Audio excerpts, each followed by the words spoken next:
राजनेताओं की बीज बोया हुआ है। 1947 में जब धर्म के नाम पे ही बंटवारा हुआ था तो ये कितनी बड़ी हम लोगों के साथ में, हिंदुस्तान के साथ कितनी बड़ी विडंबना ये हुई है। हम हिंदू साथ में कितना बड़ा अन्याय हुआ है कि धर्म के नाम पे बंटवारा हुआ, हर धर्म के नाम पे ही हमारी जमीन को उसी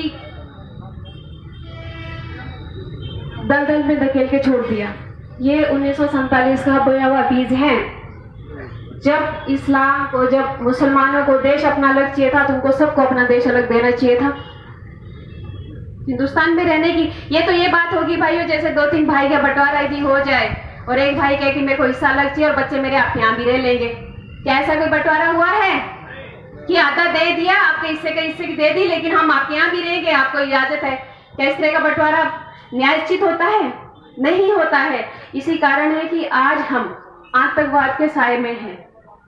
आप यूपी के किसी भी एरिया में, सहारनपुर हो, मुजफ्फरनगर हो, और एक कैराना तो देखा हुआ है, उससे आगे किसी भी जगह पे जाओ, एक और उसको मिनी पाकिस्तान बोलते हैं, कौन सी जगह आपको पड़ता है उस जगह पे आप ले जाओगे? हाँ, देवबंद, बिल्कुल सही बात है। देवबंद से होकर जब निकलते हैं तो हमें खुद भी डर लगता है, वहाँ गलियों से नहीं निकल सकते। और देवबंद तो बहुत दूर की बात है, आपकी मेवात हरियाणा के अंदर है। आप दूर क्यों जाते हो? अपने स्टेट के अंदर मेवात देखिए क्या हाल मेवात के हैं। प्रशासन वहाँ हार जाता है, पुलिस वहाँ हार जाती है, आप लोगों की तो क्या जो उनके वहाँ जाके कुछ कर जाए। तो इन लोगों की जड़ें मजबूत कौन करता है? हम खुद करते हैं। आज इन्होंने जमीन चुपके से हथिया ली है, कल को आके बच जाएंगे। हम खुद जमीन बेचते हैं, हम खुद किराए पे रखते हैं। हमारा धर्मनिरपेक्ष राज्य है हिंदुस्तान, धर्मनिरपेक्ष देश है। हम संविधान में पढ़ते हैं, लेकिन जब एक धर्म कंटिन्यू इतने सालों से नफरत फैला रहा है और हम उन्हें प्यार से अपने भी संजोए रहे हैं, तो अब वो समय आ गया है कि हमें भी सावधान होना पड़ेगा। ये जो पक्के पुल की लड़ाई है, मैं आप लोगों के साथ में हूँ।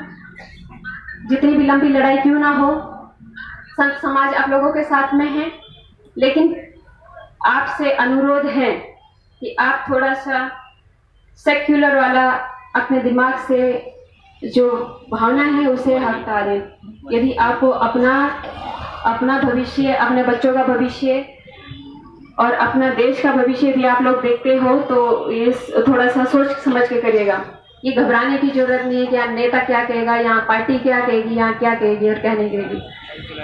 कभी भी मुसलमानों का राज रहा हो, चाहे मुसलमानों का एरिया रहा हो, हम हिंदू कभी सुरक्षित नहीं रहे हैं। जब राज रहा है तब तो इतने अत्याचार हुए हैं कि बोलने की जरूरत नहीं है।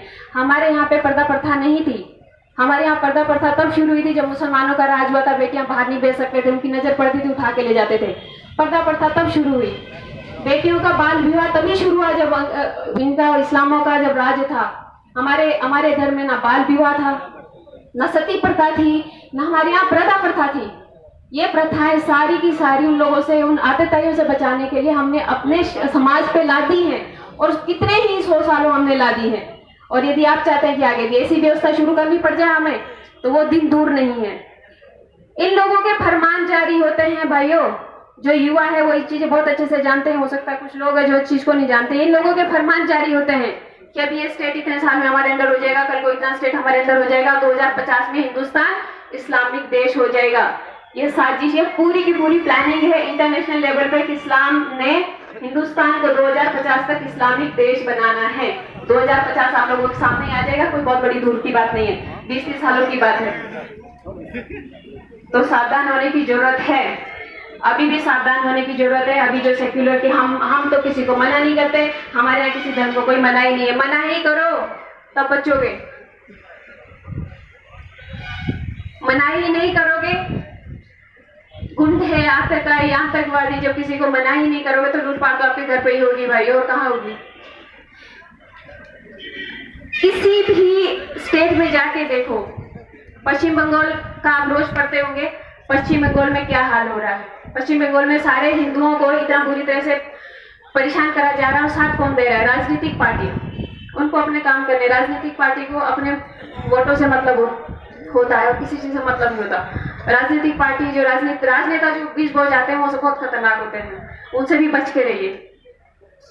बस मैं आप लोगों के सामने इतना ही कह पाऊंगी। अब जो बहुत बड़ी बात मैंने कह दी है और खुले मन से मैंने कह दी है, जो आप लोग अभी तक ये नहीं कह पा रहे हैं कि हमारी लड़ाई किससे है, वो मैंने कह दिया कि हमारी लड़ाई इस्लाम से है और ये पक्के पुल की लड़ाई भी इस्लाम से है। बहनों, अभी तक बताया किसी ने कि आप लोग किससे लड़ रहे हो? बताया किसी ने किससे लड़ रहे हो? मंच पे क्यों नहीं बताया? डर लगता है? किससे डर लगता है? जब बोलते हो भी डरते हैं तो लड़ोगे कैसे फिर? इसी के साथ मैं अपना वक्तव्य समाप्त करती हूँ। धन्यवाद।